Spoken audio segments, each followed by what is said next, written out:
News రాబోయే 5 ఏళ్లలో దేశంలోనే తెలంగాణ నెంబర్ 1 రాష్ట్రం కానుందన్నారు సినీ నటుడు నిర్మాత బండ్ల గణేష్. కాంగ్రెస్ ప్రభుత్వం 30 రోజుల పాలనపై ఆయన అసంతృప్తి వ్యక్తం చేశారు. ప్రజా పాలన అంటే ఏంటో చేసి చూపిస్తుందని ప్రశంసించారు. ప్రకటించిన హామీల అమలు మొదలుపెట్టారన్నారు బండ్ల గణేష్. రాజకీయం చేయకుండా ప్రజా పాలన చేస్తున్నారని సీఎం రేవంత్ రెడ్డికి కితాబిచ్చారు. ప్రజల కోసం ఆయన రోజుకు 20 గంటలు కష్టపడుతున్నారని చెప్పారు. ఇప్పుడు తెలంగాణ సీఎం గురించి దేశమంతా మాట్లాడుకుంటోందని బండ్ల గణేష్ అన్నారు. ఈ రోజుకి తెలంగాణలో ప్రజాప్రభుత్వం ఏర్పడి 30 రోజులైంది.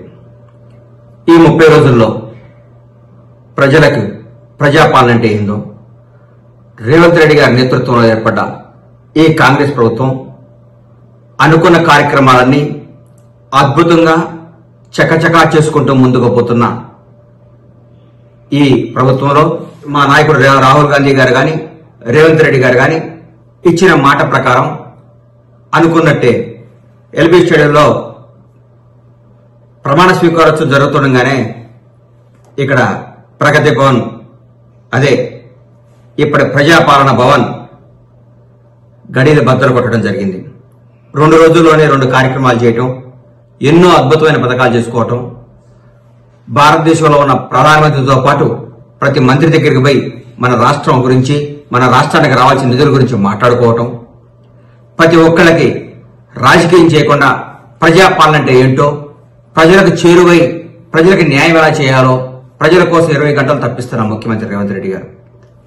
ఇలాంటి ముఖ్యమంత్రి నాకు తెలిసి ఇంతకుముందు పరిపాలన అనుభవం లేకుండా మొట్టమొదటిసారి ఏ మంత్రి పదవి చేపట్టకుండా ముఖ్యమంత్రి పదవి చేపట్టి ప్రజలందరికీ చేరువై అద్భుతమైన పరిపాలన అందిస్తూ భారతదేశంలోనే ప్రతి ఒక్క నాయకుడు ఈరోజు తెలంగాణ రాష్ట్రం గురించి, తెలంగాణ ముఖ్యమంత్రి గురించి మాట్లాడుకుంటుంటే చాలా ఆనందంగా ఉంది.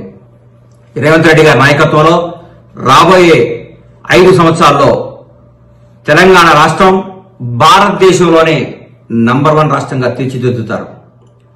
అన్యాయాలు లేవు, అక్రమాలు లేవు, దొరతనం లేదు, దొరపాలన లేదు, దౌర్భాగ్యమైన జీవితం అనుభవించాల్సింది లేదు. ప్రతి ఒక్కళ్ళు నిజాయితీగా ఆనందంగా గడుపుతున్నారు ఈ 30 రోజుల నుంచి. దాదాపు ఈ 30 రోజుల్లో 8 కోట్ల పైచిలకు మహిళలు జియో టికెట్ తెగిందంటే పరిపాలన ఎంత బాగుందో మీరు ఒకసారి ఆలోచించుకోండి. ఇదే కాదు, ప్రతి ఒక్కటి ప్రజల కోసం, ప్రజా శ్రేయస్సు కోసం, ప్రజల సంక్షేమం కోసం తెలంగాణ కాంగ్రెస్ ప్రభుత్వం చకచకా దూసుకుపోతున్న విధానం చూస్తుంటే ఆనందాన్ని ఇస్తుంది, అద్భుతం అనిపిస్తుంది. రేవంత్ రెడ్డి గారి నాయకత్వంలో ఇంకా ఇంకా ఇంకా ఎన్నో అద్భుతమైన కార్యక్రమాలు జరుగుతున్నాయి, జరగబోతున్నాయి. దయచేసి ప్రతి ఒక్కళ్ళు రేవంత్ రెడ్డి గారి నాయకత్వంలోని కాంగ్రెస్ ప్రభుత్వాన్ని ఆశీర్వదించి మీరందరూ మన రాష్ట్రాన్ని నంబర్ 1 స్థాయికి తీసుకుపోయే విధంగా అందరూ సహకరించాలని కోరుకుంటూ సెలవు తీసుకుంటున్నాను.